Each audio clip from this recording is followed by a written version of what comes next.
They gave him life. He gave them silence. Michael Carter grew up in a small, quiet town in Ohio, the kind of place where neighbors still knew each other by name. His parents, Daniel and Eleanor, weren't wealthy. They lived paycheck to paycheck, but what they lacked in money, they poured into their son. Daniel worked long, hard hours at a factory, his hands always rough and cracked. Eleanor stayed home, sewing clothes for neighbors, saving every single penny. Their entire world revolved around one dream, Michael's future, and Michael was brilliant.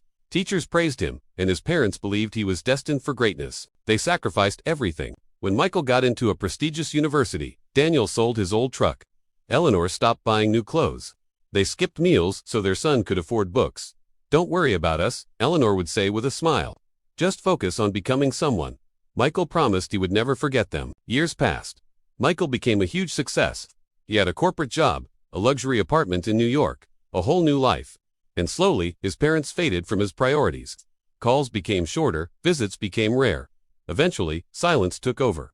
Back in Ohio, Daniel's health began to fail.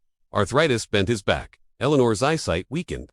Medical bills piled up. The house that once echoed with laughter became painfully quiet. They called Michael, once, twice, many times. He was always busy. "I have meetings. I'll send money later. Next month." "Okay." The money rarely came. The time never did. One winter night, Eleanor finally broke down and called him again. "We're struggling," she whispered.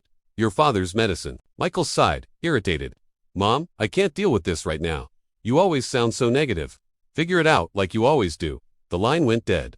Eleanor stared at the phone, wiped her tears, and prayed, "God, protect my son. Give him peace. Give him success." She never asked for herself. Years later, Michael's perfect life collapsed. His company downsized, his savings vanished, and a sudden illness left him with crushing hospital bills. For the first time in decades, Michael was truly alone. Desperate, he remembered the one number that had always waited for him. He drove back to Ohio. The house looked smaller, weaker. He knocked, but no one answered. Inside, he found neighbors, their faces heavy with sympathy. Eleanor had passed away quietly 2 months earlier. Daniel followed her shortly after, broken-hearted but still praying for his son. On a small table lay Eleanor's prayer journal. Page after page, only Michael's name.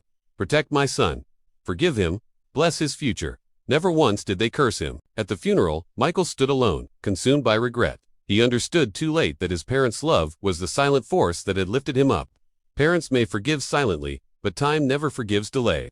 Don't let your busiest days become your biggest regrets. Call them, visit them, let them know they are not invisible. Thank you for watching.